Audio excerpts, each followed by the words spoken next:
by other researchers in their papers. But that's just the age index. Now, if you compare this to the output, for instance, of Surabaya, Kota Surabaya, the whole city of Surabaya in the same time frame. You see here our research output. In total, there were 3,700 publications from Kota Surabaya, all researchers in Surabaya, in the same time frame. Very interesting. And the number of citations per year also increased, especially as you see in the later part of the time period that I show here.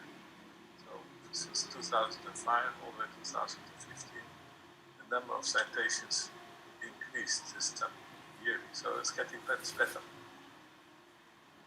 But still, on average, the number of citations per document, per paper, is only 5.8. And the overall age index is 53. So in the same period, there were 53 papers from Surabaya city that were each cited 53 times at least in the international peer literature. So more papers, but on average much lower citation per item than my own, and a somewhat lower age index as a consequence. So we need to get these figures up. We need to be publishing better and in better journals. So, I will not start on that.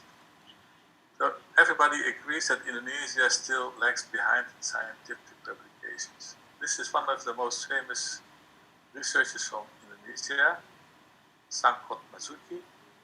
He is now retired, but I know him personally. And he was very instrumental in trying to improve the scientific climate of Indonesia. And in fact, he was very successful in the end because he was able to launch the first multi-year funding scheme for scientific research in Indonesia. But that was only done in 2016, so it's not so long time ago. So Indonesia is really now only starting up its research efforts for seriously. So they recognized at that time that Indonesia was only 57 as a country ranked in terms of numbers of papers published each year in peer-reviewed journals. So 57, whereas Indonesia is the fourth largest country in the world. Also, they recognized that 3/4 of all the scientific projects in Indonesia are internationally driven due to funding constraints. So Indonesia relies heavily on collaboration with external parties from other countries to do research, and 3/4 of the research is in fact co-sponsored and collaboration with international. This is not bad, but you would hope that Indonesia also would have their own big research funds and stimulating their own researchers as independent researchers. So consequently, Indonesia does not fall within the group of countries of its size and resources in the measures of international productivity for science and technology.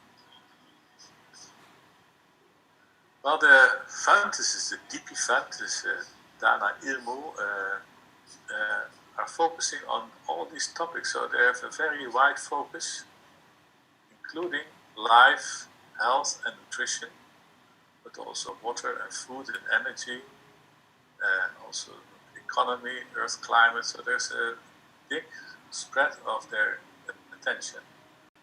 And they are, so far, the funds are still quite limited. And at that time, it was $60 million per year. That would fund about 200 research projects, each receiving about 100,000 per year. But very importantly, these could be multi-year research projects. So it could be truly big research projects are funded. They focus on frontier research rather than on applied research. So they're really looking for innovation in this fund. And the proposals are reviewed by your national Indonesian Academy of Sciences together with international bodies like the UK Medical Research Council. So it's a very serious new effort, and I hope also in Mali many researchers will find this DP as a research fund. Now, after doing research, you have to write it up. Writing up a paper, and this is basically the core of my talk, is a skill. It's not something that you get naturally. You have to learn it. But you can learn it. It can be taught, it can be cultivated, practiced, and improved. So this is in fact a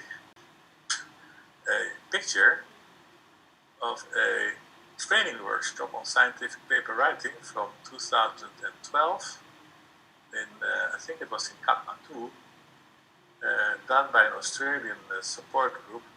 And you see here all the people. So everywhere in the world, people are learning how to write and how to publish.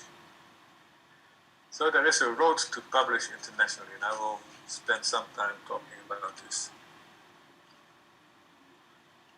How do you publish? Where do you start? How do you start? Well, I think if you have done some research, you have results, you should know and you should realize that you have to try to formulate the results of your research in a message, or at least one main message. And you have to, oops, something goes wrong here with my screen. What happened?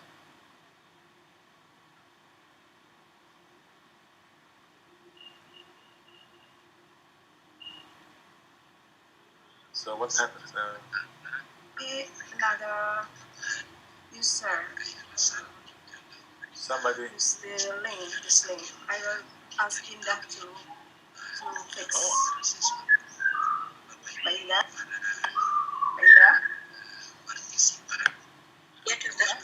Ini linknya kok gini, ada apa? Kemasukan ya? Ini ada kemasukan breakdown ruang lain. Dewi Aryan. Kita bersyukur. Oh iya, sebentar. Dapat bersilaturahmi melalui link Zoom. Should I do something? Yes, we fix the problem.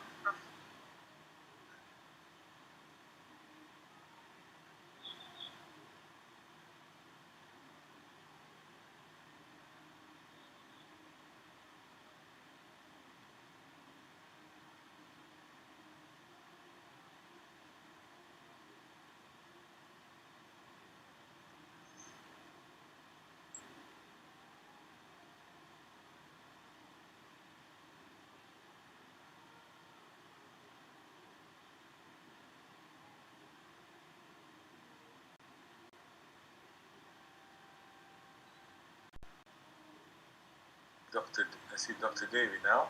Yes. You can share Can again. Yeah. Try again, share. Yeah.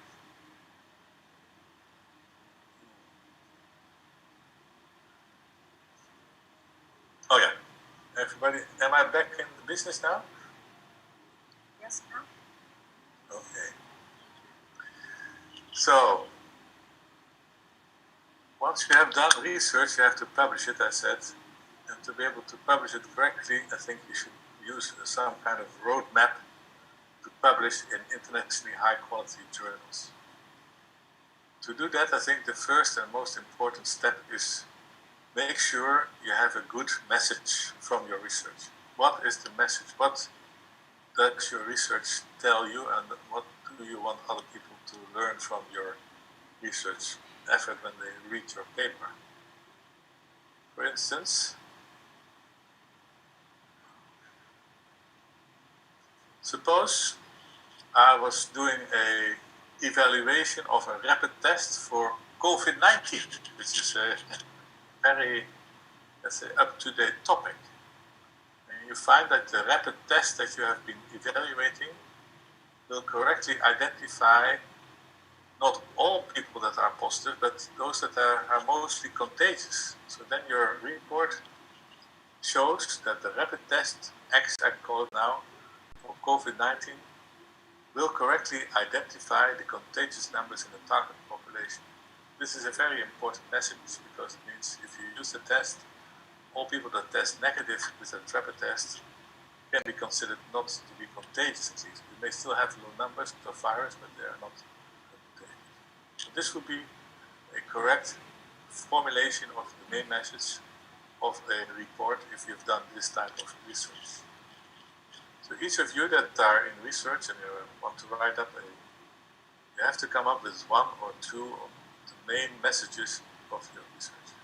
This is a very important step because it's going to focus your attention on the most important findings of your research effort.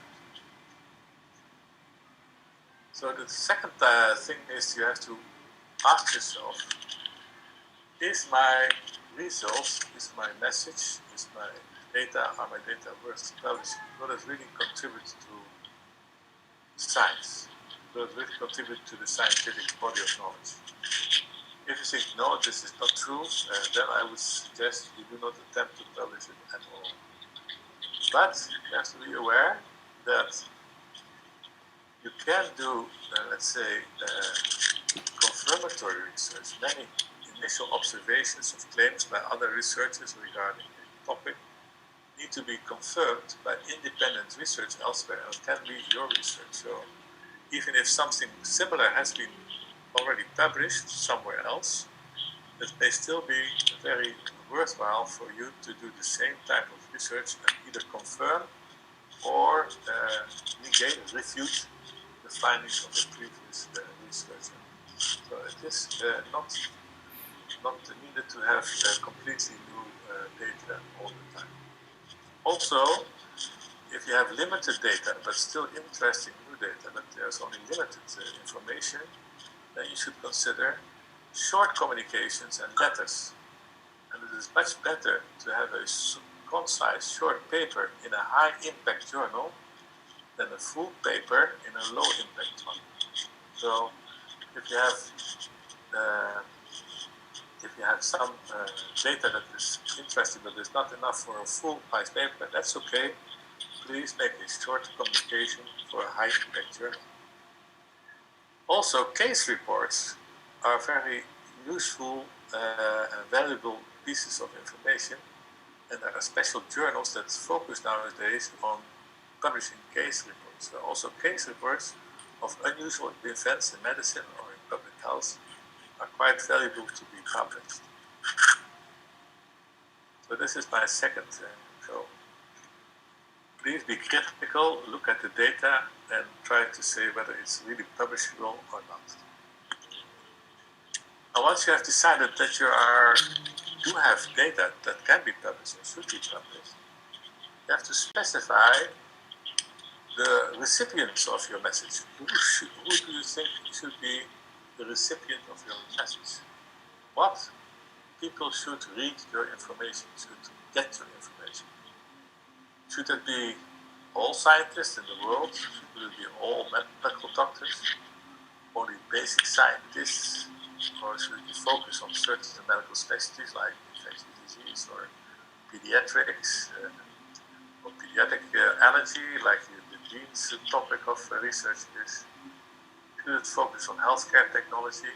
Is there a focus on public health or on occupational health? So all these questions you have to ask yourself, what should be the target audience for my paper? Because that really determines what journal you're going to look for. If you, for instance, if you want to reach all medical doctors, you try to go to an international journal with a very wide range, like the British Medical Journal or even the Lancet or the New England Journal of Medicine. If you have data or information, new information, that you think all medical doctors should know about. But often this is not the case.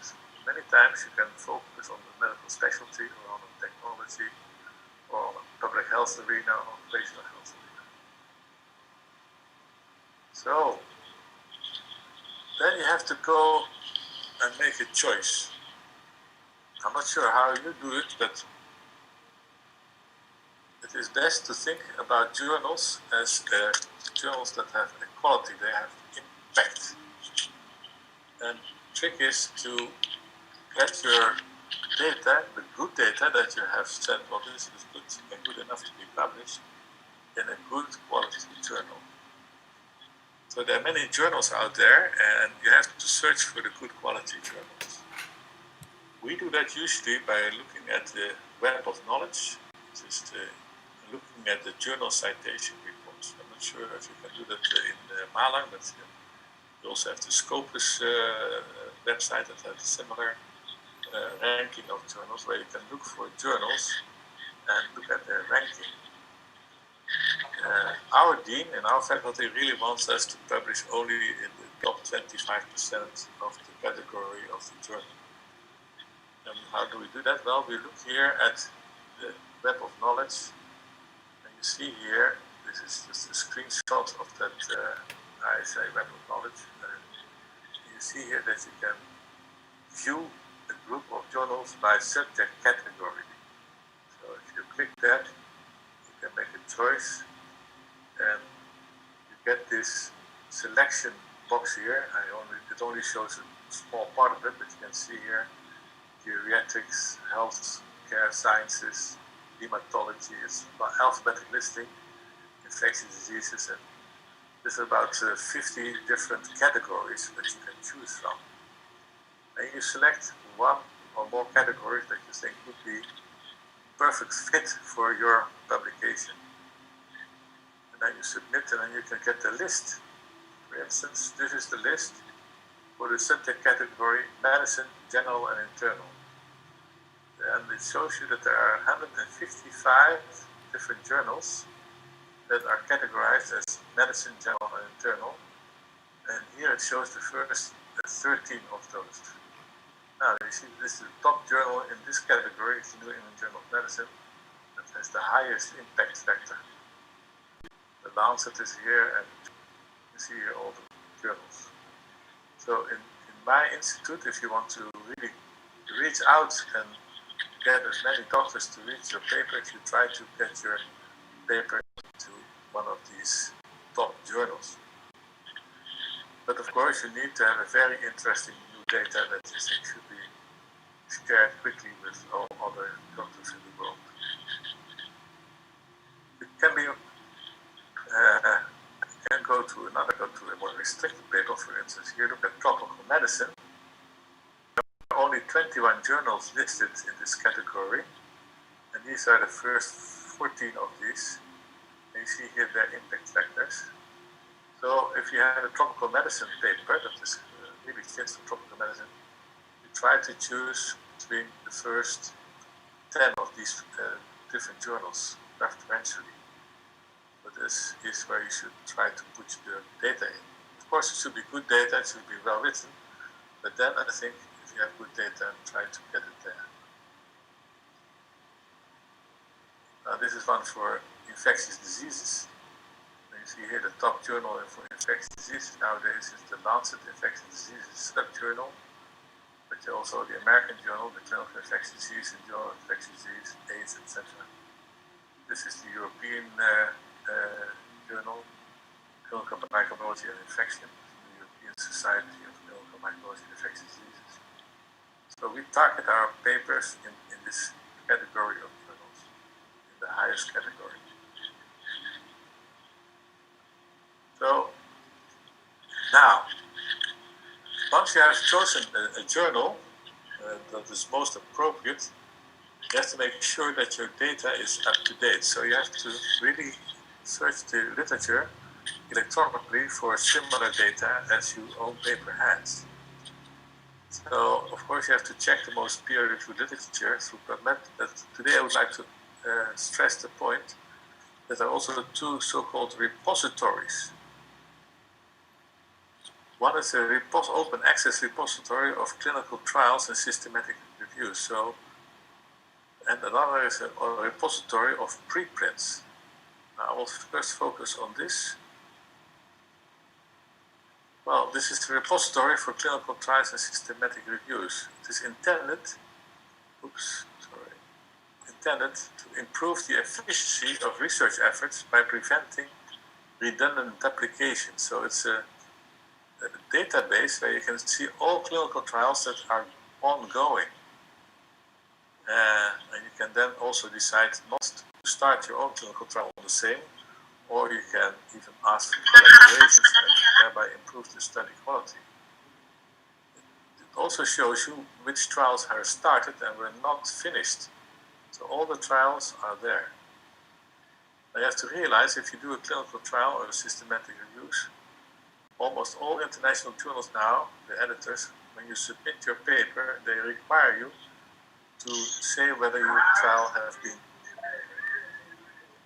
has been registered in this repository. And in fact, the Declaration of Health states that every clinical trial must be registered in a publicly accessible database before recruitment of the first subject in your clinical trial.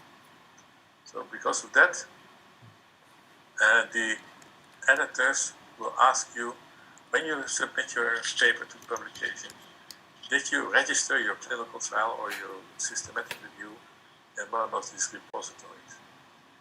Registration is free of charge, and popular repositories are by country. For instance, the United States has the biggest repository of clinical trials called clinicaltrials.gov. But the WHO also has a clinical trial registry platform where many countries can participate in. So you can also just go to the WHO website and go to this International Clinical Trials Registry platform and check whether clinical trials in your subject have been done or are ongoing still. For systematic reviews, you have Postgraduate as a repository where you can also see whether a systematic review is ongoing on the topic that you also want to make a systematic review on, yes or not. So then you can either do it again or change your tactic. So this is an important repository. Then the other relatively new repositories are repositories of preprint versions of your manuscript. Suppose you have your manuscript complete, then you can already deposit your complete manuscript in a repository.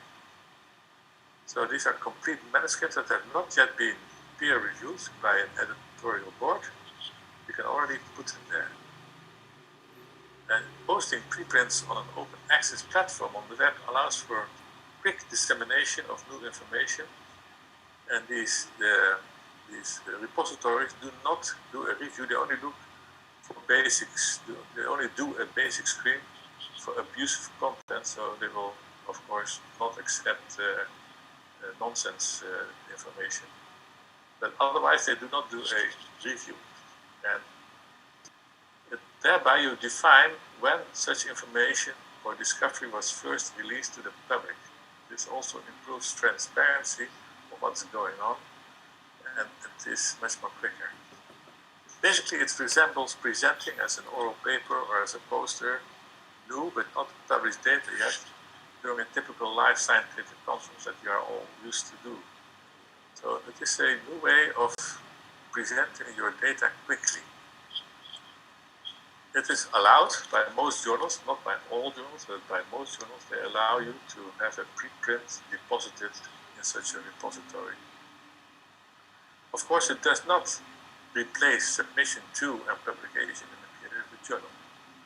And there are many examples of this. Very well-known examples are Archive or BioArchive, Social Archive. Also Indonesia, INA Archive. Indonesia has its own repository of preprints that you can put your data in and show that you have completed the manuscript and a part of scientific work. So it's important to look at these data, at these repositories, because you can see there whether similar papers on your topic have been already published as a preprint, so you can make sure that your data is aware of it. So it's important to realize these two repositories. Now, once you've done it, you have to also make sure who will be co-authors on your paper. This is an issue that is also a bit of an ethical issue, and it's best decided as soon as possible who will be the co-authors of your paper. Perhaps already at the start of your research, you can do that, if possible. But certainly before writing up, you should really determine who's the co-author in paper. And by doing that, you should follow the international rules that are clearly available at the International Committee on Medical Journal Editors. They have rules regarding authorships, and there are also other rules. So please follow these international rules. The ranking of authors is important. Of course, the first author is the one that has done most of the work. But you have to realize that you can also share first authorship. So two persons may both claim first authorship on a paper by just putting a little note there. You say the first two people are considered supposed to be the first author on a paper. The last author is usually considered to be the principal supervisor of the whole research that is reflected in the paper. So please do not put on free riders, because people are your friends or are your boss of your department. If they have not, if they don't abide by the criteria that are written by the international rules, they should not be on the paper. Also, do not use ghostwriters and ghost authors. This is basically considered to be unethical. So, then also very important, of course, is how do you going to present your data? Well, this is a very crucial step, because what you have to do is transform your data from your research into information that can be shared with other people. Because data itself usually cannot be shared. You have to make information. But doing this properly, it also defines the outline of your manuscript. The presentation should be truly attractive, so people should really like this, and it should convey the message very clearly. You should avoid clutter, so in fact the less is better. And please do not duplicate information in different formats like tables and the same information also in figures or in other forms. So I have just one simple example, also regarding COVID in the Netherlands. And I made a graph myself just to show how I would make that. These are the COVID cases per 100,000 population per 5-year age class in the Netherlands over the first 2 months of the epidemic. So it was between March until the end of April in 2020. We had this information. So we had proven cases, numbers per 1,000, per 100,000 population by age class. You see here the age classes from 0 to more than 95. And you see that there were almost no cases of disease in school-aged children. Also in middle-aged classes there was disease, but not so much. But above 65, the rate of infectious disease, COVID disease, increased very much. However, if you looked at the serology, at the serum antibody level in the same cohort at the same time, at the end of April, you see that there were many, many cases of COVID-19 in the age classes that did not have many disease manifestations, and they were not really tested and proven to be cases. So, but by serology, you can see that the epidemic was truly most prevalent in the younger age classes. But those that were affected most, clinically ill, were those in the high age classes, and this is also where the death rate became higher and higher.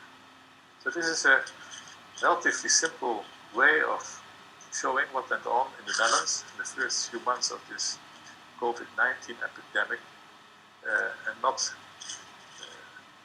there's no data in there, and that is difficult to see. You can really see the picture here in a single shot. This is an attractive, in my opinion, an attractive way of presenting data.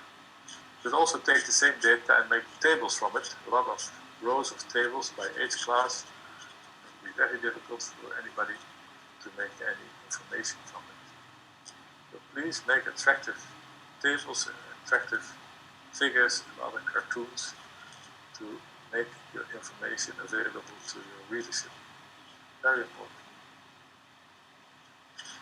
Then, of course, you have to write the first draft according to the rules of your chosen journal, which is self-evident because it's on the data on the website of the journal. And if you do that, you have to realize that there are also more and more internationally accepted guidelines for reporting at least clinical trials and systematic reviews. And these international guidelines are intended to improve the design and the reporting of your clinical and other types of research. And more journal editors are requiring you to follow these guidelines. And you have to realize there are already guidelines for systematic reviews. It's called PRISMA, the PRISMA statement. For clinical trials, it's called the consort statement. There's a checklist for interventional work, called the TDA checklist. There is a guideline for observational study writing, stroke, for case reports, for qualitative research, and even for preclinical animal studies, the ARRIVE statement. So these statements have to be carefully studied when you're writing up. So then, when you have written your first draft, you have to revise and revise again with your co-authors. And once you have a semi-final draft, I think it will be certainly also for Indonesian, but also in Dutch, we do that. To have an external reviewer read your semi-final draft. Then you come up with a final draft that will be revised for the last time, and then submitted electronically to the journal using their instructions. So it's a roadmap, but if you do it systematically, I think you will get there. So then there is one more issue of peer review. Peer review has become more and more criticized these days because it takes a lot of time, it takes a lot of money. We all know that if you submit a paper to a journal, that it takes months and months before there is a final decision. Also, the quality of the reviewers and their reviews is variable. Some are very good, but not all of them are very good. Sometimes you get very funny reviews that are not true or even completely out of sync. But sometimes the reviews are irritating, but overall, in general, it does usually improve your manuscript. So you should not mind, you should not get discouraged by a review, but make sure you have a rebuttal. Make sure that you have a rebuttal, so an answer to the critique of the reviewers that is at least as lengthy as the review itself. But make sure that you have a long answer, and of course you have to make adjustments of your manuscript if you agree with what the reviewer has remarked.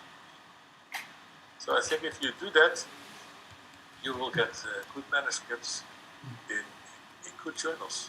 Also, Indonesian researchers can do that. I would like to stop here for a while and see if there's any questions. Is Dewi there? Yes. Actually, the time is up, Prof. Okay, yeah, I know. Okay. Thank you very much for the interesting presentation. Now we open for the discussion session. Can I stop sharing yes. my screen? Yes. Thank you. There's a question from Dr. Winarko from doctoral program. The question is, what is the criteria for our research to submit the appropriate journals beside of the novelty of the research? Thank you.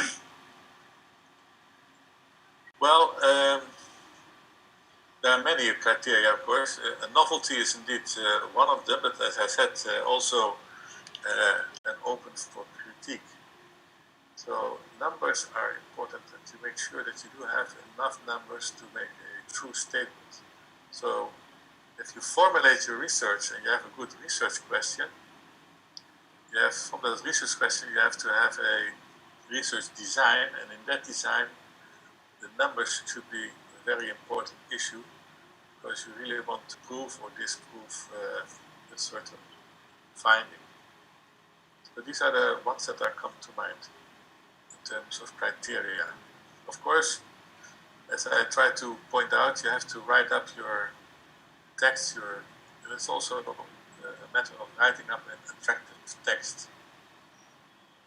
You have to realize that reading scientific literature can be sometimes very tedious figures.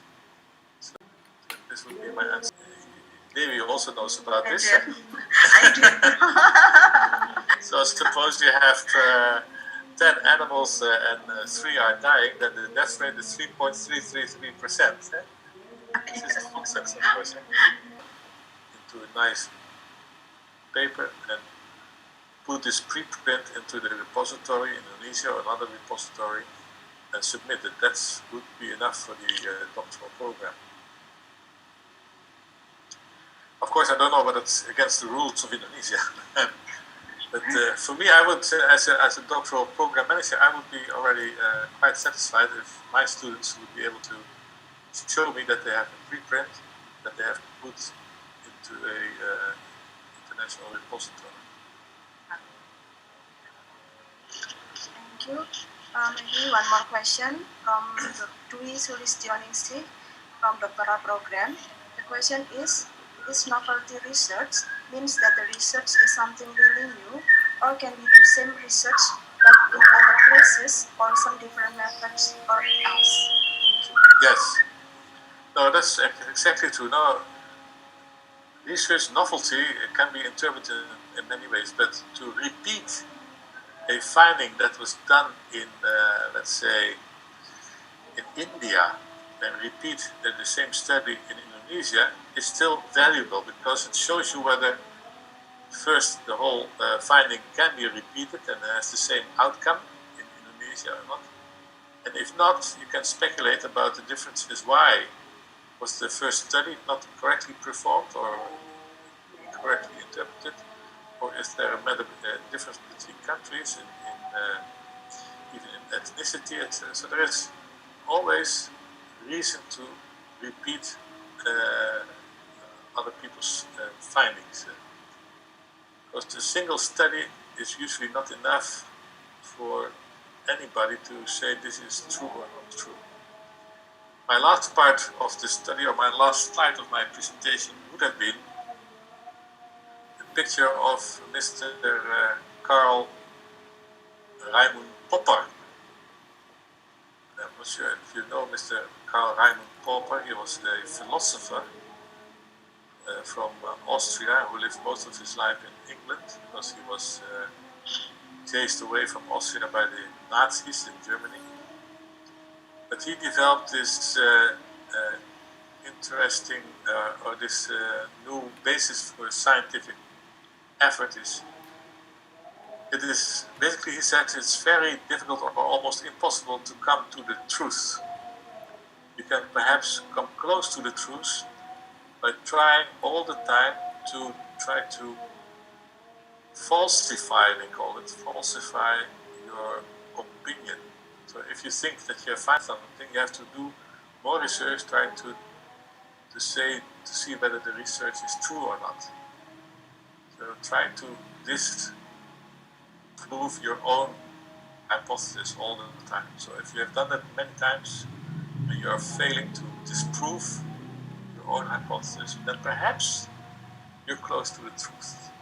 So there is always room for repeating somebody else's finding in another place, in another time, with another crew. Thank you for the presentation and your answer, Prof. Verbrugh. It's a valuable suggestion for us. So the summarizing that the research has to be published to become a prestigious research.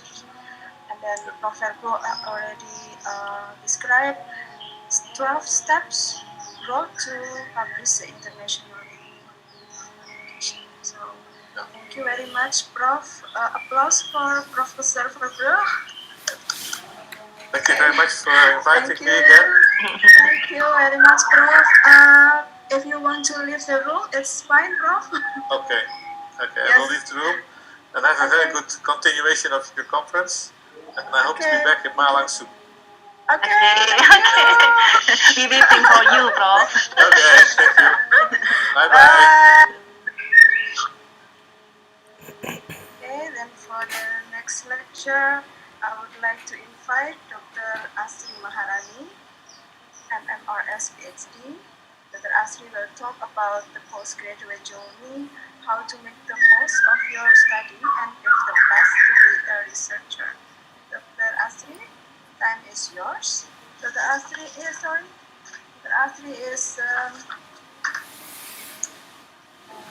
had the master in hospital management, Faculty of Medicine, University of Brawijaya, and doctoral program in 2015 in Cathy Marsh Institute for Social Research, University of Manchester. Dr. Asri, please. Terima kasih, Dr. Dewi. Terima kasih bersama Prof. Dr. Asri memang kami minta untuk presentasi bahasa Indonesia agar lebih enak ya komunikasinya. Iya, terima kasih Prof. Saya share screen dari ini aja ya.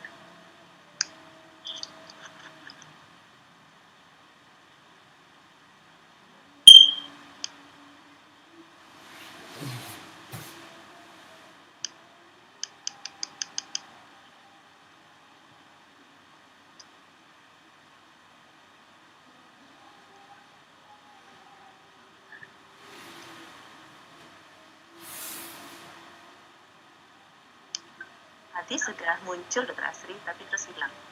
Tadi sudah muncul ya? Iya, sudah. Mungkin di stop dulu, dicoba.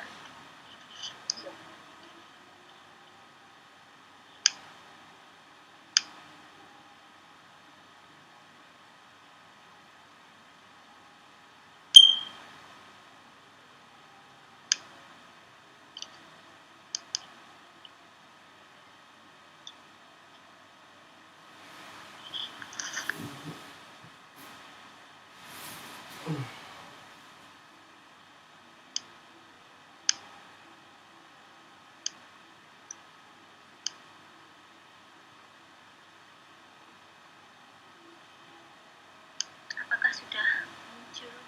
Sudah. Ya. Terima kasih. Mungkin kalau saya bukan presentasi share aja ya, bagaimana kita menjalani PhD dan kemudian menyelesaikannya, dan kemudian mungkin saya akan bercerita sedikit mengenai bagaimana menjadi seorang peneliti atau researcher. Sepertinya sudah pada kenal dengan saya semua. Kalau belum, seperti yang diperkenalkan Dr. Dewi tadi, saya Asri, saya staf di Fakultas Kedokteran Universitas Brawijaya dan sekarang sedang menjalani Research Associate atau bekerja sebagai peneliti di University of Manchester. Mengenai Postgraduate Journey, baik master maupun PhD, saya rasa semua orang akan memiliki jalannya masing-masing, akan sangat-sangat berbeda satu dengan yang lainnya. Jarang yang bisa sama persis seperti apa perjalanan PhD, terutama untuk doctoral degree, karena kebanyakan mengenai penelitian.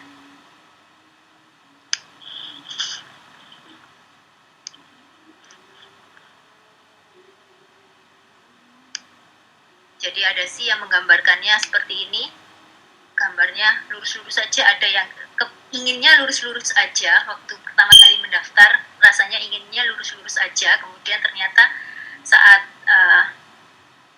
menjalaninya ternyata tidak keru-keruan gitu ya, selama 4 tahun atau 5 tahun, kemudian ada juga yang gambarnya seperti ini, maunya sih seperti ini terencana, tapi kemudian morat-marit tidak keru-keruan, tapi itu sudah biasa di naik turun itu sudah biasa di perjalanan sekolah baik S2 maupun S3, karena saya rasa riset yang paling banyak berperan di masing-masing. Seperti apa sih sebenarnya? Kalau saya sebenarnya tahu kalau di Indonesia ada berapa tahun dan akan seperti apa menjalani masing-masing tahun ini, tetapi kalau tidak ada foundation, tetapi ada beberapa program yang punya foundation sehingga bisa diperpanjang sampai 5 tahun. Jadi prinsipnya biasanya 3 atau 4 tahun riset dan 1 tahun foundation. Tapi kalau nggak ada foundation berarti langsung hilang itu. Jadi kita biasanya datang dulu di pre-arrival, kemudian di year pertama kalau ada foundation maka ada kuliah di tahun pertama. Kalau tidak ada foundation seperti yang saya jalani itu tidak ada kuliah. Jadi datang langsung duduk manis riset seperti itu. Dan kemudian di tahun kedua itu biasanya sudah mulai riset. Biasanya pada umumnya teman-teman itu di tahun pertama itu literatur review, dan di tahun kedua dan literatur review dan menyiapkan proposalnya baru di tahun kedua mulai riset. Kemudian di tahun ketiga sudah ada hasil riset, konferensi dan lain sebagainya, dan di tahun keempat baru submission dari tesisnya atau viva, ujian tesis. Tetapi pada beberapa orang juga ada yang hanya 3 tahun diselesaikan, jadi semuanya diselesaikan dalam 3 tahun sampai viva di tahun ketiga. Itulah sebabnya saya sampaikan tidak sama masing-masing orang. Ada yang kemudian sudah menjalani sampai tahun ketiga, kemudian hasilnya pensiun mengundurkan diri, sehingga harus dicarikan seperti yang lain, kemudian lebih panjang lagi masa PhD-nya. Itulah yang saya bilang bahwa semua orang punya jalannya sendiri-sendiri, sehingga tidak kita membandingkan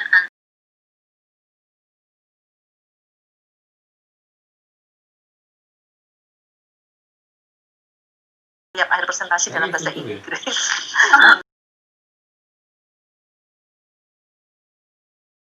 Ya. Kesimpulannya dari berapa 2 slide.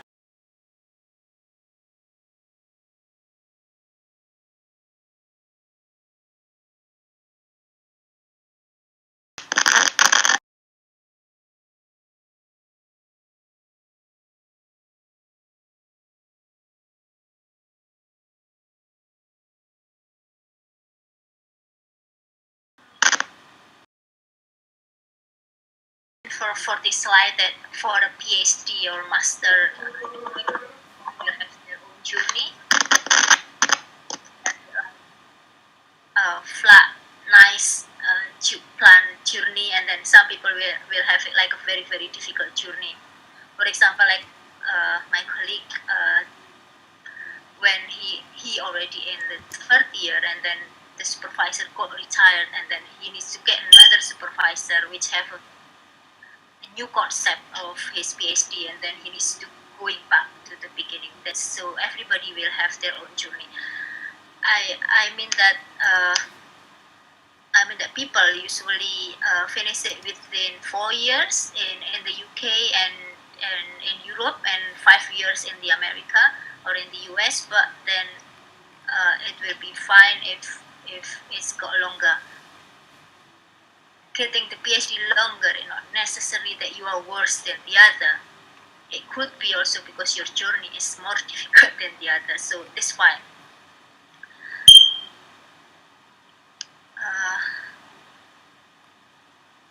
Kemudian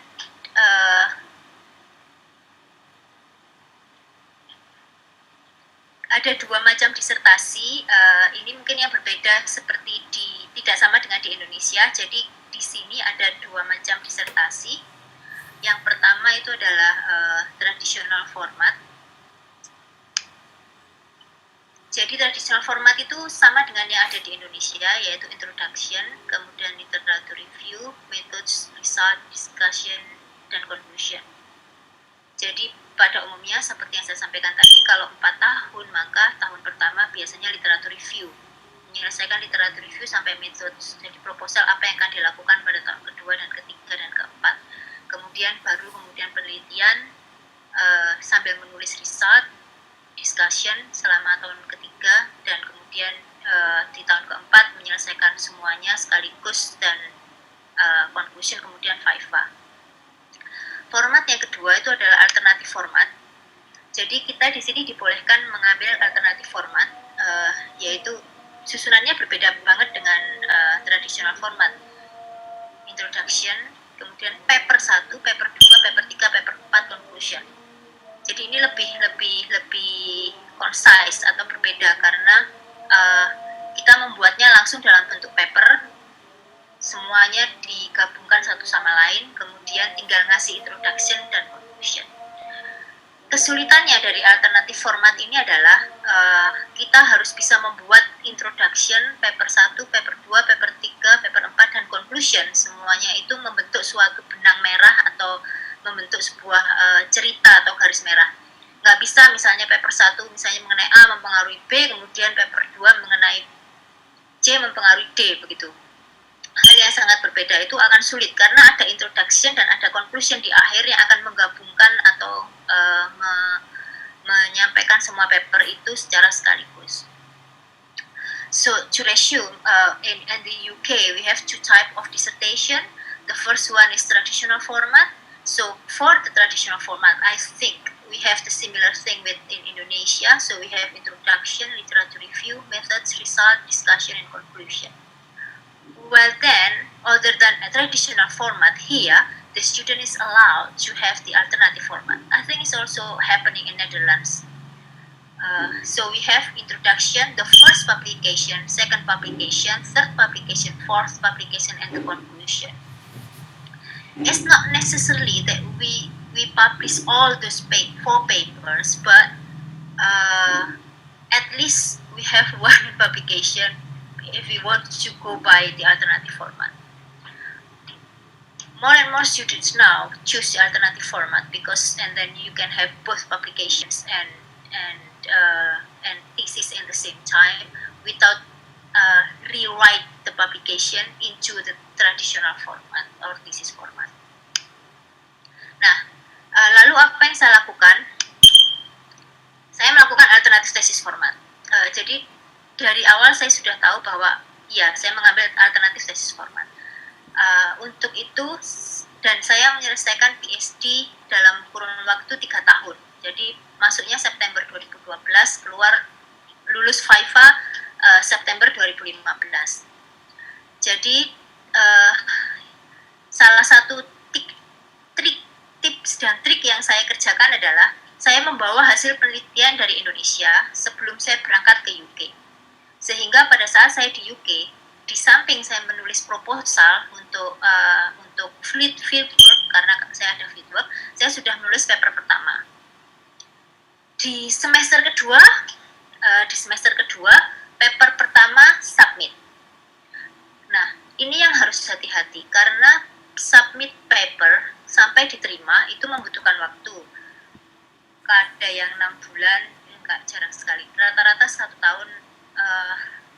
1 tahun, ada yang sampai 2 tahun, ada yang 9 bulan, ada yang kurang dari 1 tahun, ada yang sampai 2 tahun. Jadi karena waktunya itu sangat bervariasi, sedangkan kita harus, saya inginnya viva tahun ketiga, maka saya bilang, semester kedua saya harus sudah submit paper pertama. Kemudian submit paper pertama, jadi yang penulisan ini yang orange ini, jadi semester kedua sudah submit paper pertama, sampai 1 tahun ke depan saya merevisi dan bolak-balik dengan editor. Kemudian proposal, jadi di tahun pertama juga. Pada akhir tahun pertama, proposal itu sudah diuji, etik sudah didapat, saya fieldwork selama 3 bulan. Jadi tahun kedua, saya sudah selesai fieldwork. Jadi nggak ada liburnya. Jadi libur itu saya gunakan untuk fieldwork waktu itu. Dan second paper kedua itu sudah saya tulis di di semester kedua. Jadi harus seperti itu. Kalau kita memang mau selesai 3 tahun 5 paper, ya memang harus seperti itu caranya. Jadi dalam satu waktu yang bersamaan kita menulis 2 paper sama satu proposal misalnya. Kemudian hasil dari fieldwork kita dapatkan di akhir tahun pertama. Tahun kedua itu sudah mulai menulis hasil dari paper ketiga, kemudian menganalisa data dari fieldwork untuk paper keempat dan paper kelima. Kemudian baru ditulis paper keempat dan paper kelima, kemudian viva di tahun ketiga. Sebelum viva, jadi sebelum viva 5 paper sudah selesai, at least under review 2 waktu itu. Sehingga yang kita harapkan apa? Kenapa kok kita harus memiliki banyak paper? Kalau kita sudah publish, ini tip dan trik kedua untuk gampang vivanya. Jadi pada saat viva itu gampang, itu adalah semakin banyak paper, viva semakin gampang. Karena paper itu sudah dilihat oleh 2 orang minimal reviewer. Kalau ada 5 paper berarti 10 reviewer, 10 ilmuwan di entah di mana itu sudah melihat naskah kita dan sudah menilai naskah kita dan sudah memutuskan bahwa itu bagus dan bisa dipublish. Kalau itu mereka sudah melakukan itu, review penguji viva tidak akan bisa banyak bertanya lagi. Mereka sudah, ya ini sudah diuji banyak orang begitu kan, apalagi yang mau ditanyakan kan seperti itu. Sehingga waktu itu viva cuma berjalan sekitar 30-45 menit selesai. Kalau di UK memang viva kita hanya ada internal review, external examiner yang kita bisa mengambil di luar University of Manchester. Nanti akan saya jelaskan di belakang mengenai bagaimana memilihnya. Kemudian internal reviewer, jadi hanya internal examiner, jadi ada hanya 2 penguji, 1 eksternal, 1 internal. Pembimbing tidak ada di dalam. Saya lebih prefer seperti itu. Jadi biasanya pembimbing nanya, kamu mau saya di dalam apa enggak? Kalau enggak, ya sudah, saya di luar aja. Kayaknya lebih gampang kalau pembimbingnya di luar, jadi kita nggak grogi. Seperti itu. Kalau jawabnya nggak sesuai dengan apa yang diinginkan oleh pembimbing. Oleh karena itu, biasanya triknya saya selalu seperti itu. Kayaknya pembimbing di luar aja deh. Kita di dalam sendiri dengan examiner. Jadi seperti itu. Bila kita sudah tahu paper kita sudah publish, maka sudah jarang sekali akan ada pertanyaan atau masukan atau perubahan yang bersifat major atau bersifat besar dari viva kita. So to conclude, for me, what I did is I did alternative thesis format, so I have 5 papers published within 3 years, and then I had my viva on the end of the 3rd year. To do that, I have several tips and tricks. The first one is I brought my data from Indonesia before I did my PhD. So I already know what will I do in my PhD. So I did bring my data from Indonesia before my PhD, so I can publish my first paper or submit my first paper in the 2nd semester.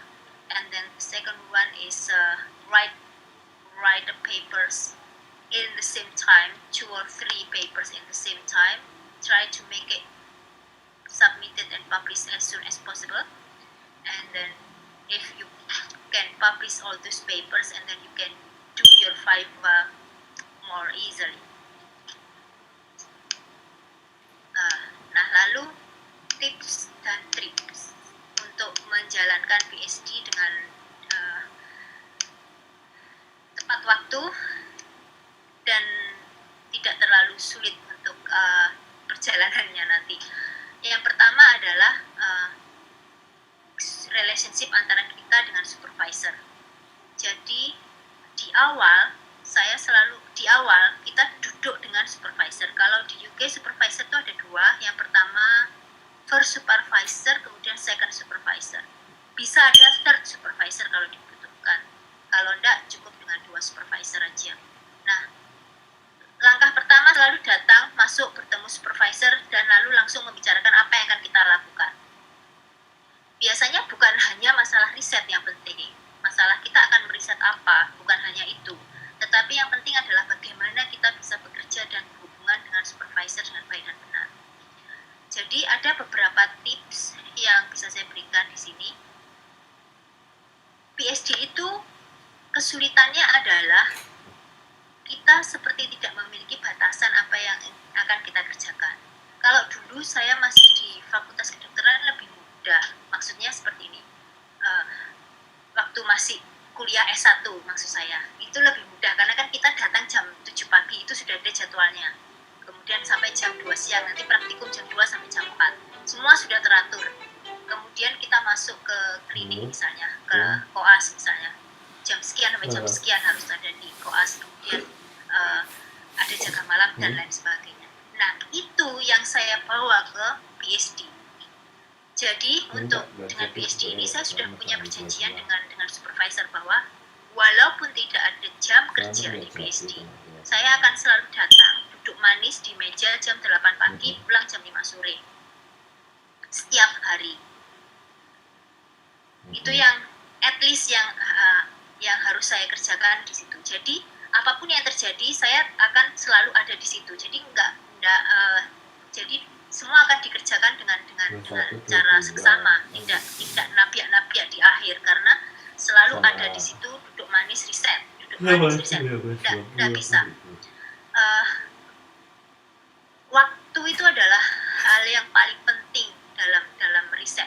Kalau kita tidak ada waktu, maka sulit untuk menulis atau melakukan hal yang panjang.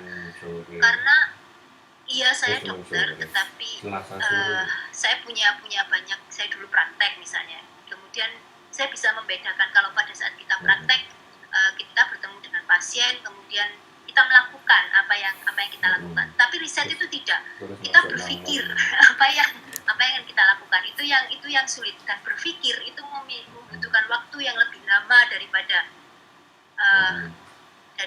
pekerjaan yang lainnya. Bisa jadi pada saat ditulis, saya rasa teman-teman atau semua kolega di Malang pun juga sama. Nulis, hapus, nulis satu, hapus lagi, nulis satu, hapus lagi. Kira-kira tulisan segini itu hanya kira-kira 6-7 jam hanya ketemu tulisan sekian. Itu tulisannya, belum pemikirannya. Jadi memang salah satu tips utama dalam melakukan PhD, bagaimana nanti bisa tepat waktu itu adalah luangkan waktu duduk manis di jam kerja at least 1 hari 8 jam.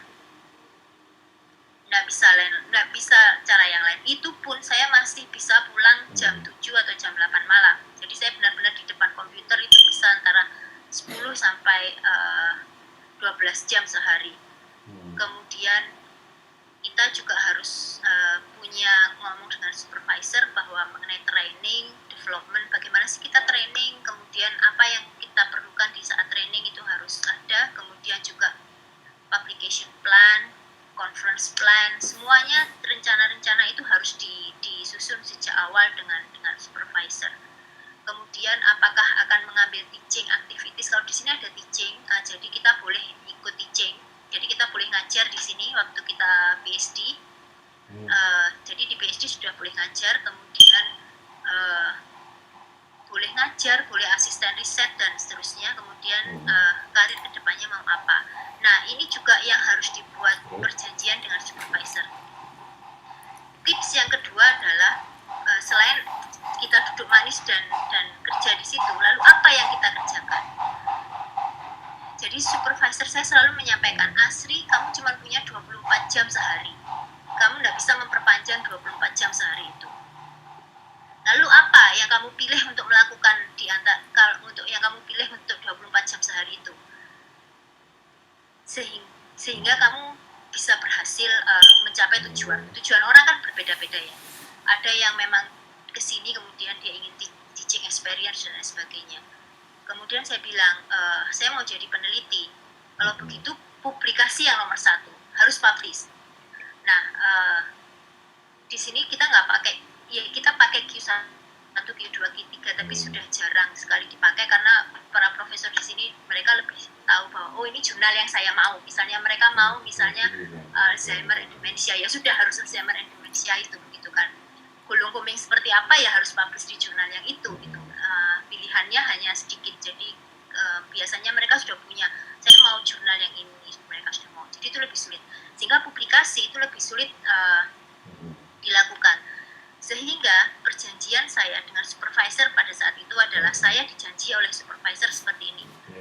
Nggak boleh ngajar, nggak boleh nulis apapun selain publikasi. Jadi tidak ada blog, nggak ada sosial media, nggak ada Facebook, nggak ada Instagram, nggak ada apapun selama PhD, hanya menulis publikasi.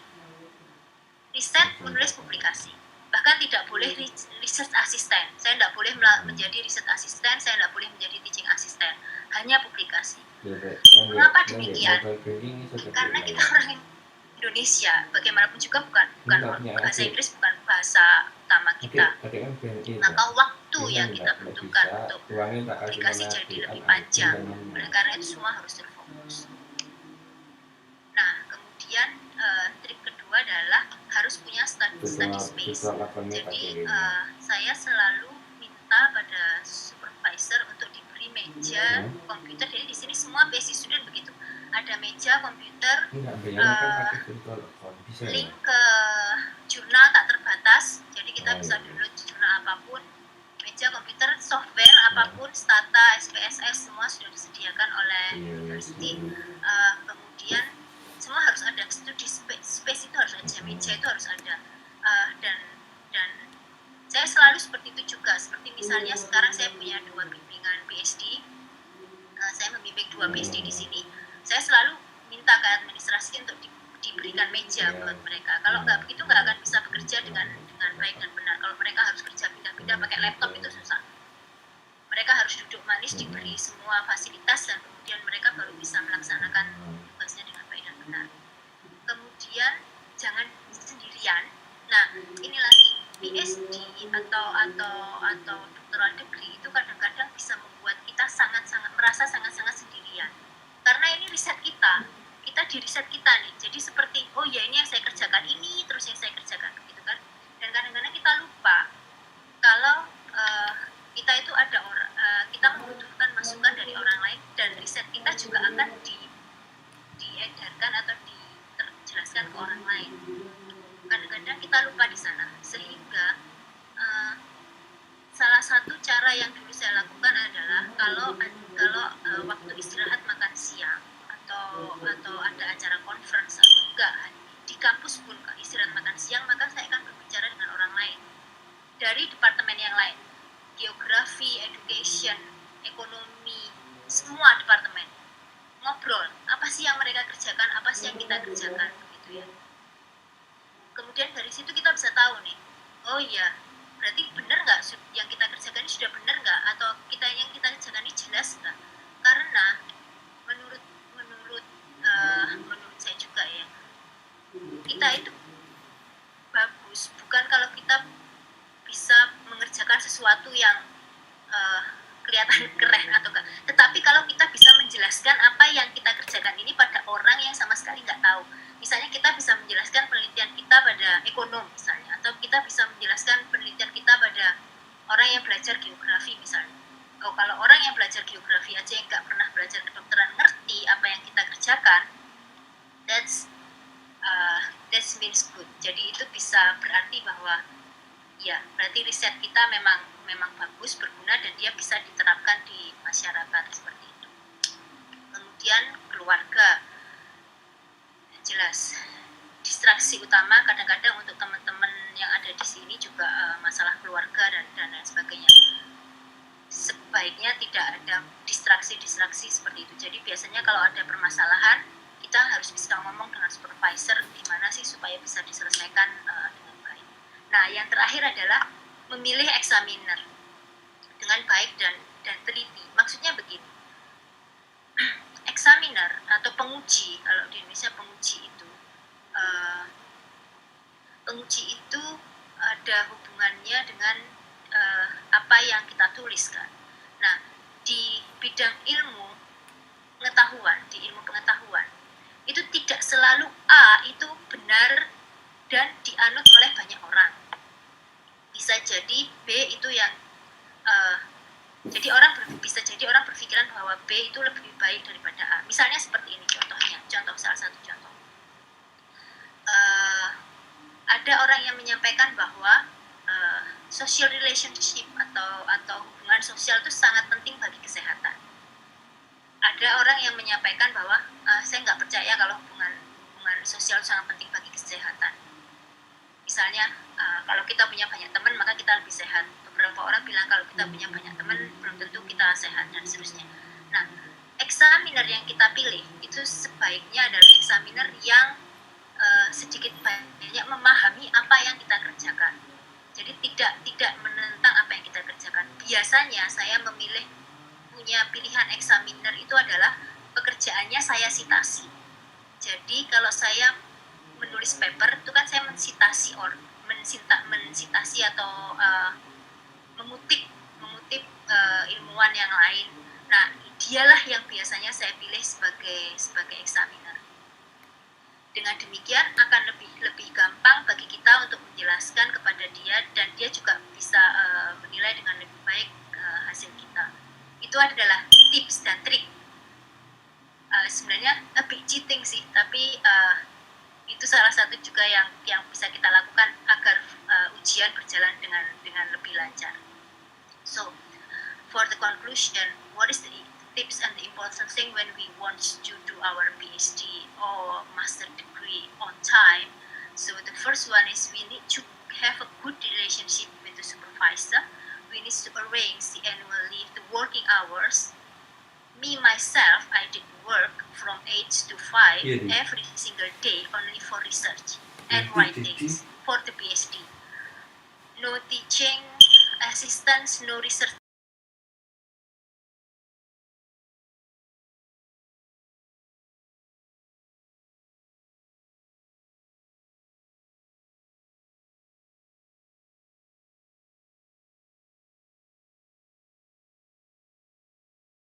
Study space, like desk, PC, and everything else, and then don't do it alone. Talk with your friends, and I suggest talk with your friends outside your bubble, outside your field, outside your knowledge or your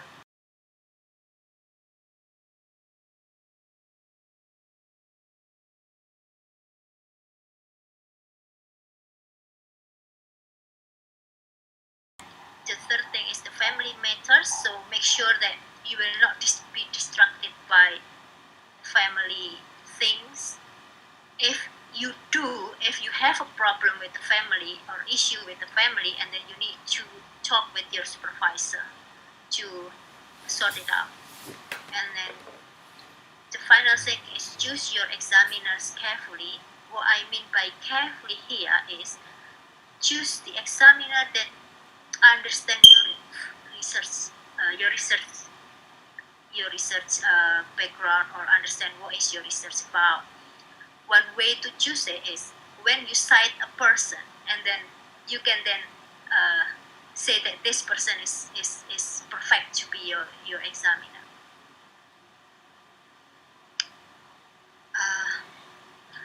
Lalu kemudian setelah menyelesaikan semua sekolah itu, lalu apakah kemudian riset itu adalah satu-satunya pilihan utama untuk masa depan? Kebanyakan memang iya, karena semua orang ingin jadi profesor, ingin jadi dosen dan seterusnya. Tetapi mungkin di Indonesia masih iya, tetapi di negara-negara lain, misalnya di UK atau di Eropa atau di Amerika, PhD itu 30% dari populasi. Jadi 30% dari jumlah penduduk di UK itu memiliki gelar doktoral. Kan sangat sulit bagi mereka kalau semua harus ada di universitas.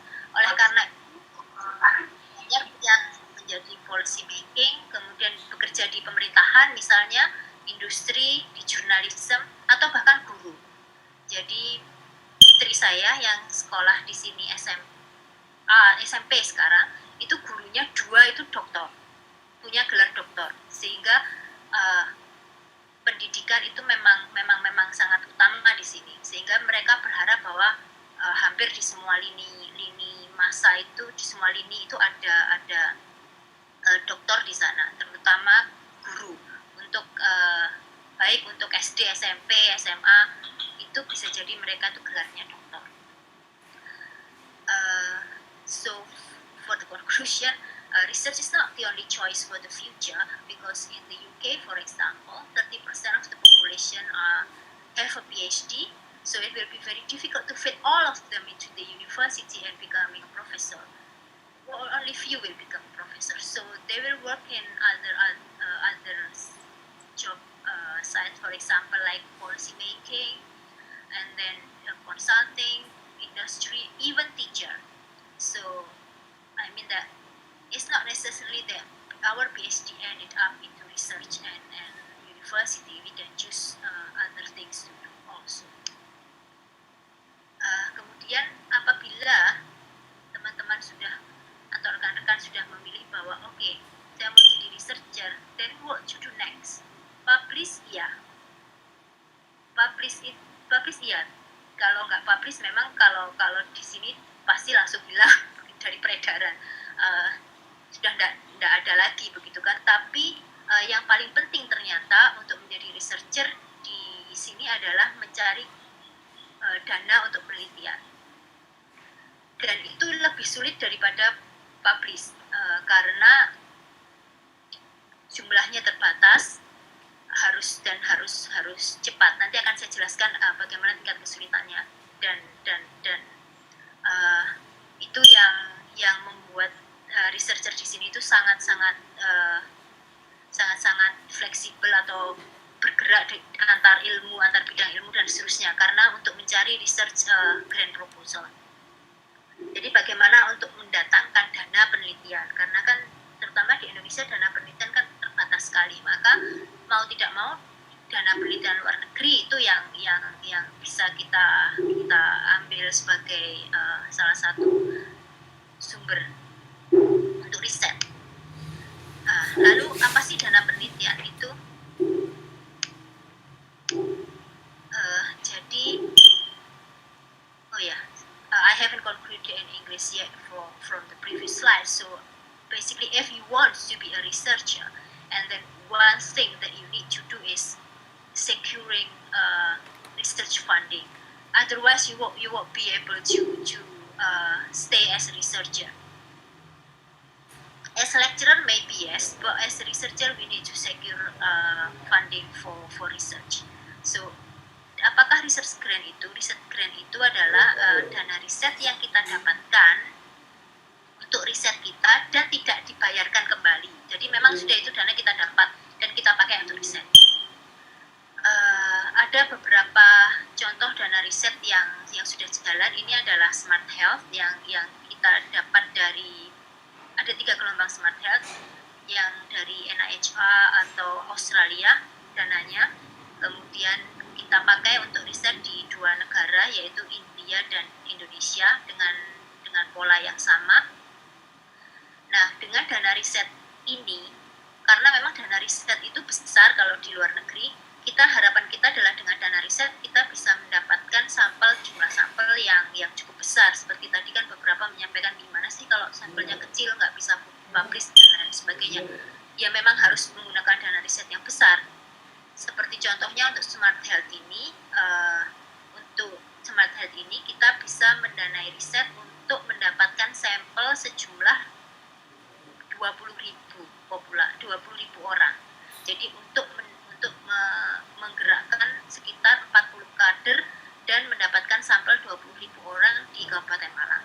Kalau memang besar, maka jadinya bagus dan dia memang bisa publish di JAMA Kardiologi. So what is a research grant?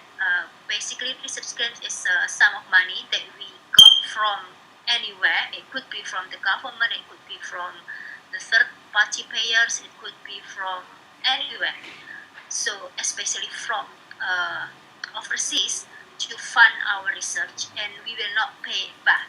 So the funding will be only for the research.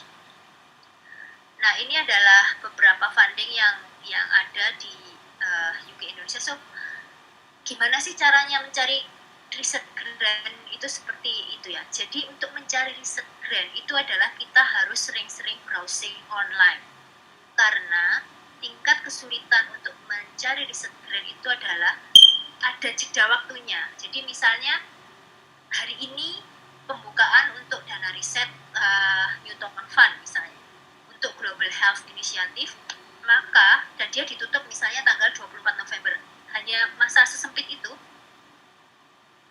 kita harus apply untuk riset. Maka karena masanya sempit itu, maka kita harus rajin-rajin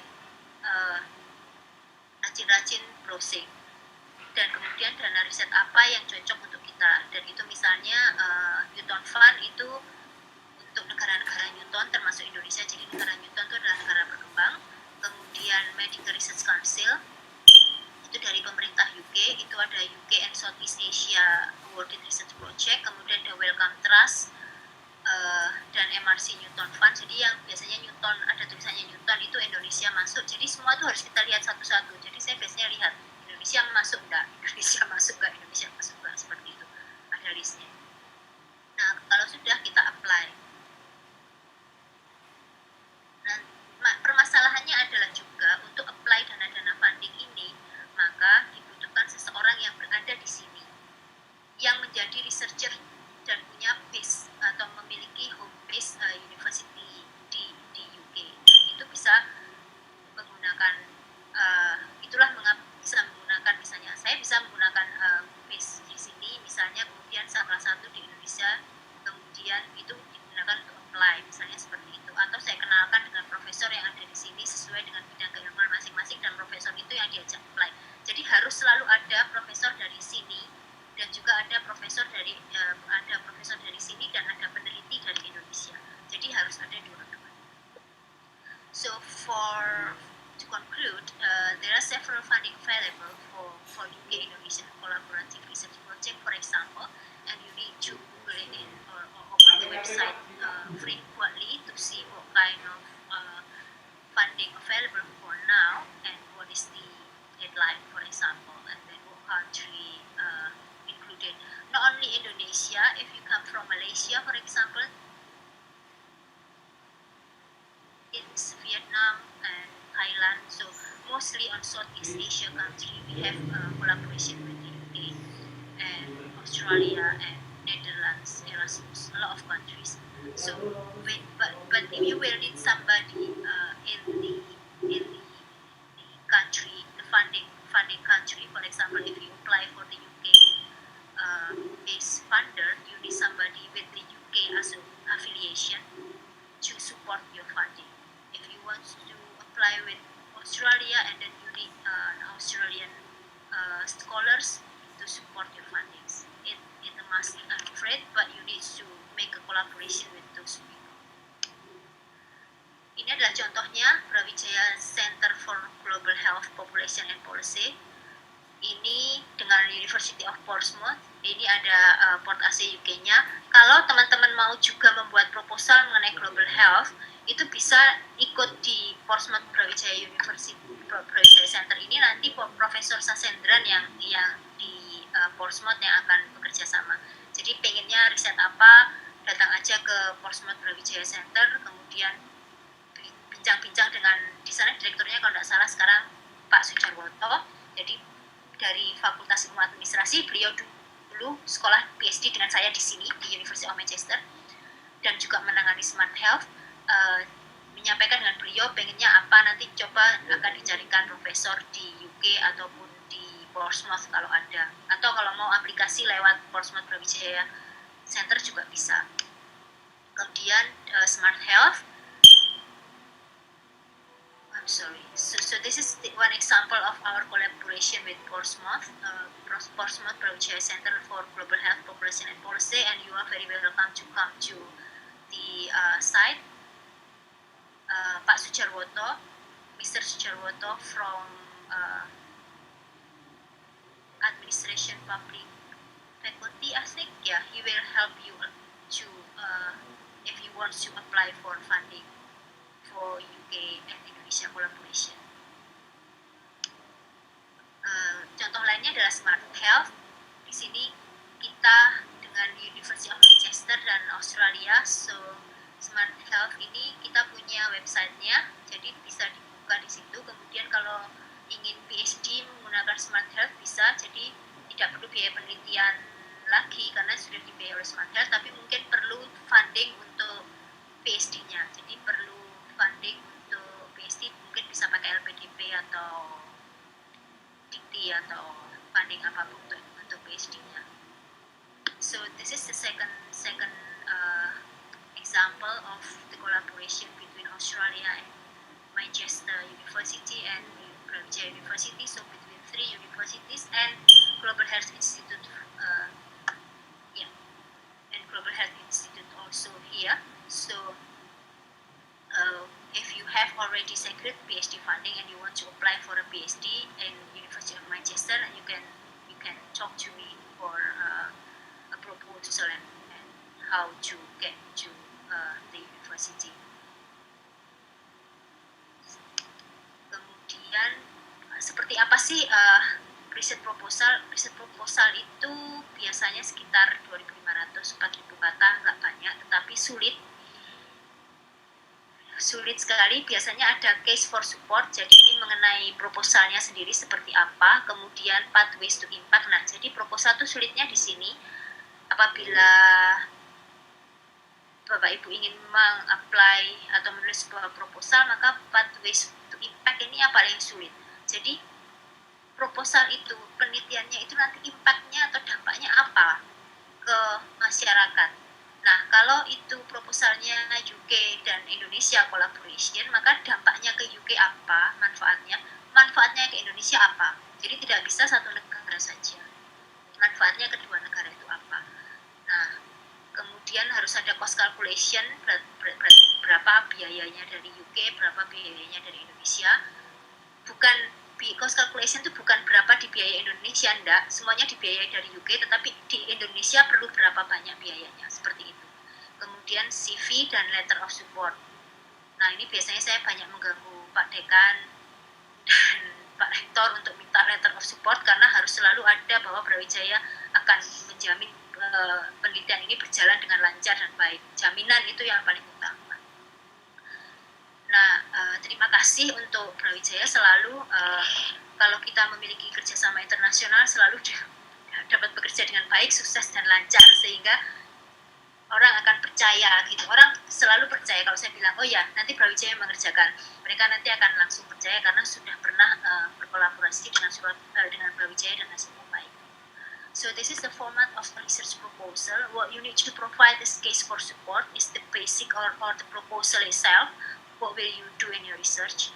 And then the pathways to impact is what is the impact of your research for the Indonesia and for the UK or Australia or the funder. And then the cost calculation is how much you need for the research. Both you need for the research in Indonesia and then you need for additional cost in the UK. Kemudian, and then you need CV, and then you need a letter of support. So the important thing for the CV is the publication you have. So basically, it look like which one first, the egg or the chicken. You need the funding to be able to publish, but then you need publication to be able to submit the funding. So yeah, it's quite difficult things to do. But then that is why then you need your publication while you study in your PhD if you want to be a researcher, because they will be very important for you to apply for funding.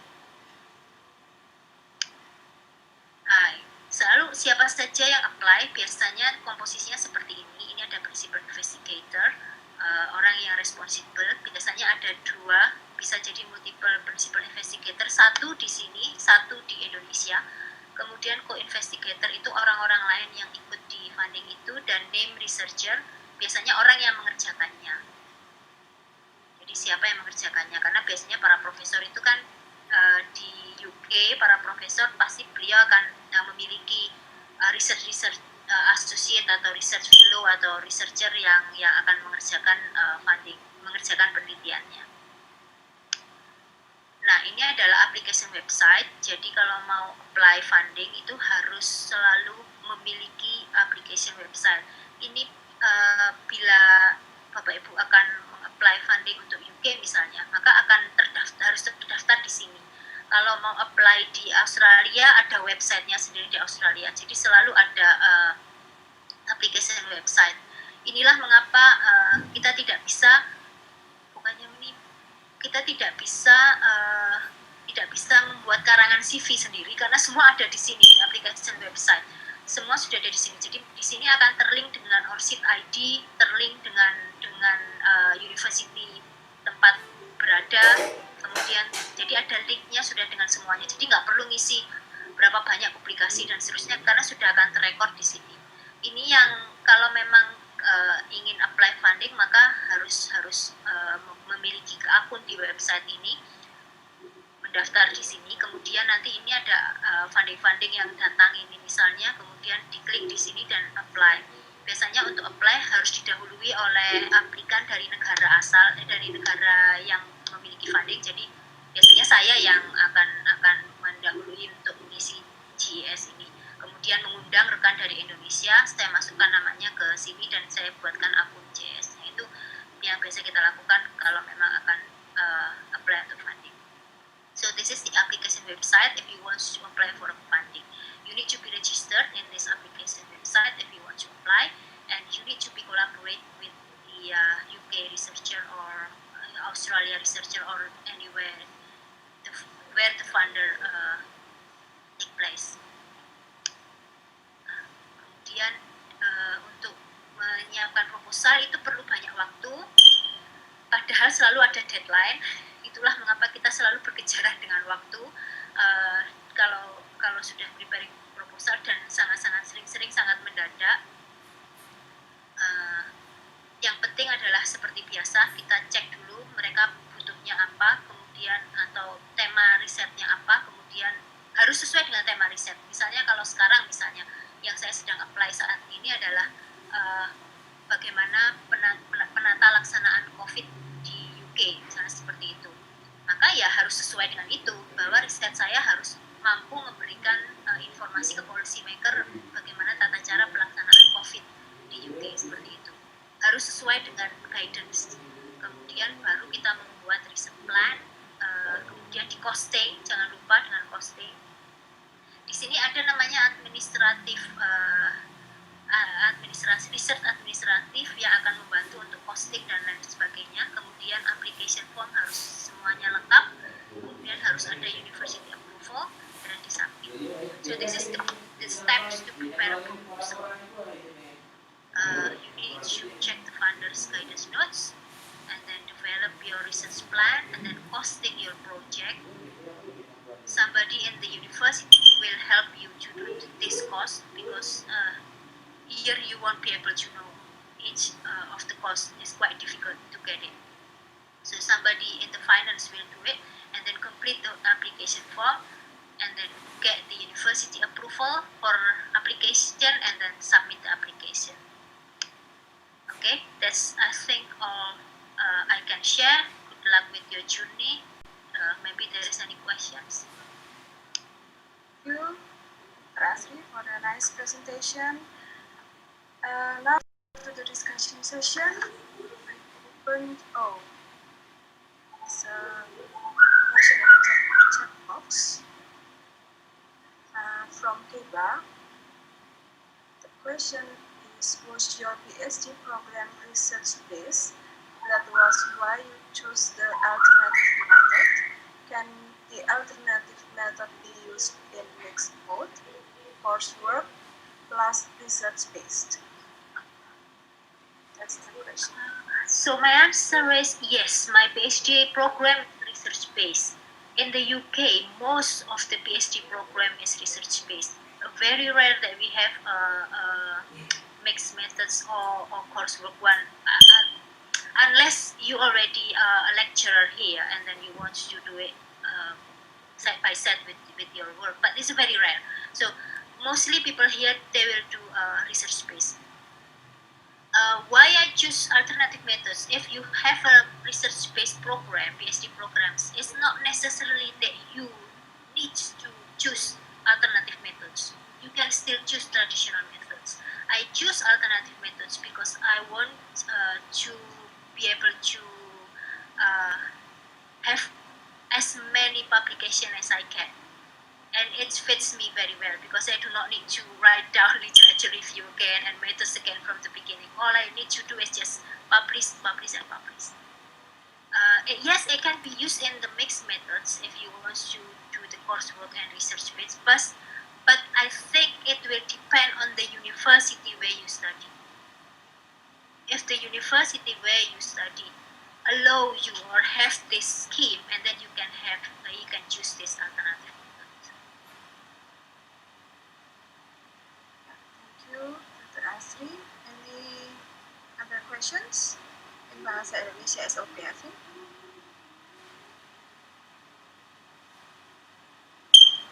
Dr. Asri sering menulis dan data sebelumnya Dr. Asri ya. Jadi mungkin yang dari konsentrasi sosial, kedokteran sosial bisa menanyakan, karena di tempat kami di S3 publikasi juga diperbolehkan dengan data sekunder Dr. Asri. Monggo yang dari kedokteran sosial. Iya, Prof. Jadi saya banyak menulis menggunakan data sekunder. Untuk Indonesia, data sekunder yang paling bagus untuk menulis di bidang kedokteran itu adalah Riskesdas dan IFLS, Indonesian Family Life Survey. Riskesdas permasalahannya harus izin MKes dulu untuk dapat datanya. Family Life Survey itu bisa di-download gratis di website. Apa itu yang kedua, Dr. Indonesian Family Life Survey. Itu gratis ya, itu tidak perlu izin ya? Iya. Saya kira ini bisa digunakan baik untuk S2 dan S3 ya, Dr. Dewi, Dr. Asri ya. Jadi terbuka kesempatan. Iya.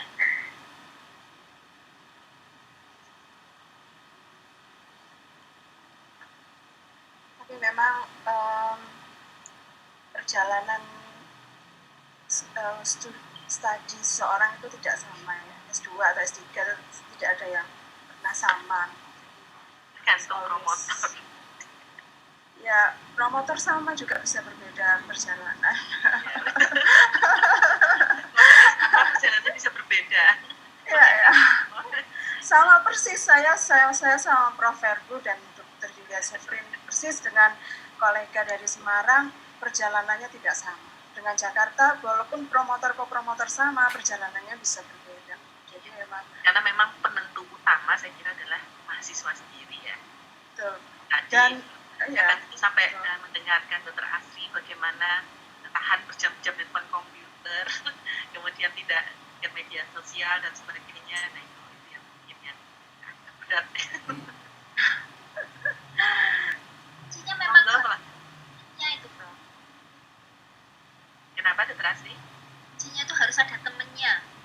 Oh gitu ya. Ya, jadi kadang-kadang sudah mentok dengan supervisor begitu udah berurai air mata gitu, terus ngomong dengan teman yang lain, gimana sih harusnya saya gini, mungkin masukan dari PhD student yang lain itu bisa sangat membantu.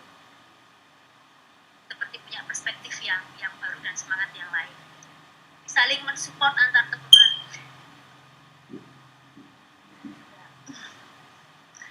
Kalau ada pertanyaan, ya, barangkali ada pertanyaan.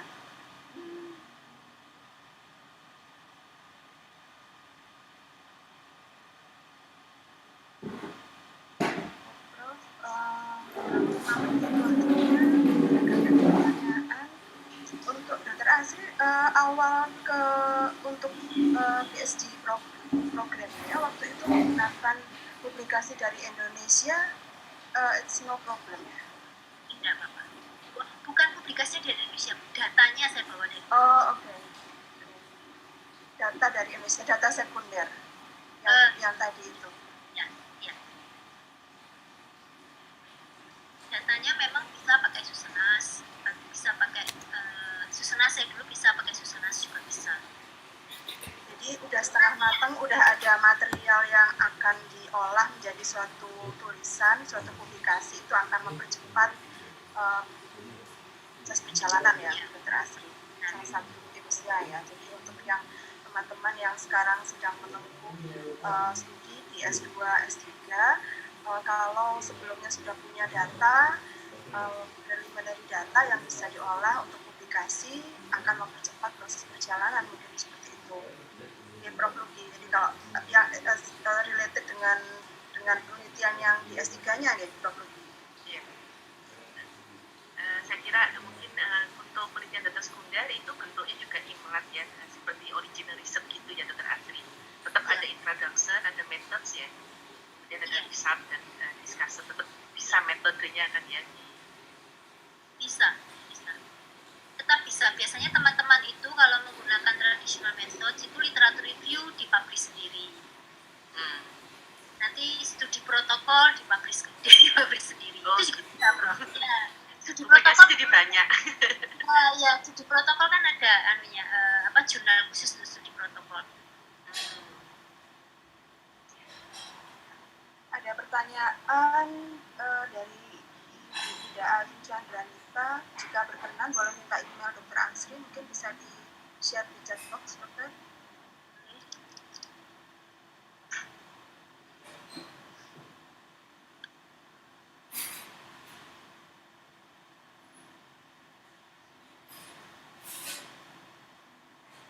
Ya, email Dr. Asri sudah ada di chat box, asrimaharani.fk@fb.ac.id.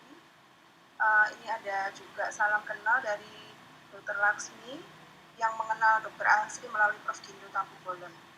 Ya, supervisor saya ya. Salam kenal Bu Lastri, Dr. Lasmi.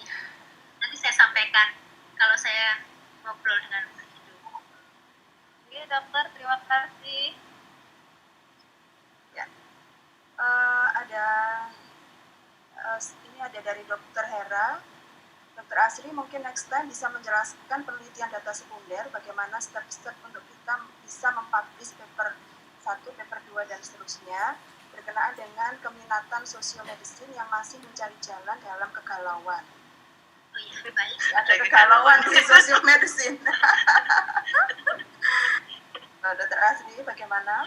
Ya, bisa. Mungkin perlu satu sesi sendiri ya, tapi bisa. Bagaimana kita sudah kami rencanakan Dr. Asri, jadi saya dengan Bu Lili sudah merencanakan akan ada workshop khusus, nanti akan mengundang Dr. Asri. Iya, baik Dok. Untuk penggunaan untuk penulisan dengan data sekunder.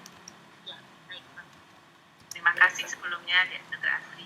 Saya kalau manggil biasanya di Asri dulu. Iya. Semoga Dr. Hera tidak galau lagi. Baik, mungkin kita bisa tutup ya untuk pertemuan ini. Ladies and gentlemen, we have now come to the end of the program. Thank you, Dr. Asri, for the presentation, and also Prof. Verbrugh already left.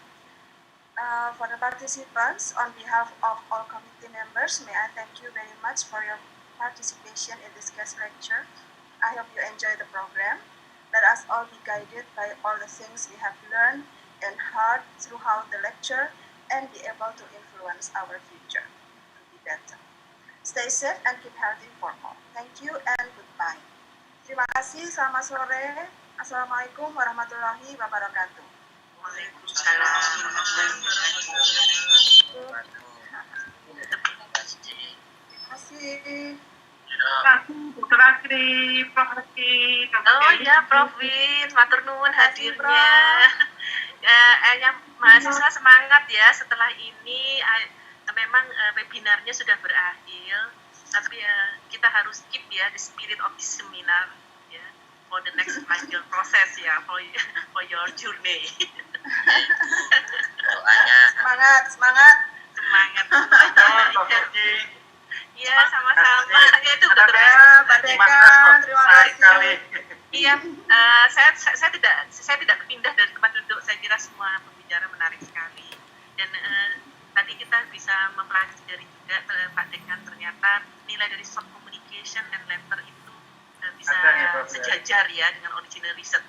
Kami di tim PAK, Pak Dekan menilai letter yang soft communication yang lengkap, walaupun dia pendek hanya 2 halaman, tapi dia sudah ada introduction, ada methods, ada hasil, tetap kita nilai sama dengan original research. Jadi sesuai yang disampaikan Prof. Verbrugh tadi sesuai dengan kebijakan pemerintah. Bisa disosialisasikan Prof. itu Prof. Iya. Jadi lebih baik di letter soft communication tapi jurnalnya bagus daripada jurnalnya. Iya. Yang keliti saya ini Prof. Space untuk student itu jadi tugas saya menyiapkan tempat ini. Oh iya. Itu sudah ada tempatnya, nyaman pelan-pelan nih Prof. Bang mahasiswa yang di Model 5 Prof. Iya, belum ditata ya tapi Pak Dekan ya, tinggal ditata izin. Memang waktu saya ke tempat Dr. Asri di Manchester, memang setiap, ya tempatnya kecil sih, satu meja satu student, ada komputer, ada ini. Jadi dia bisa duduk di situ.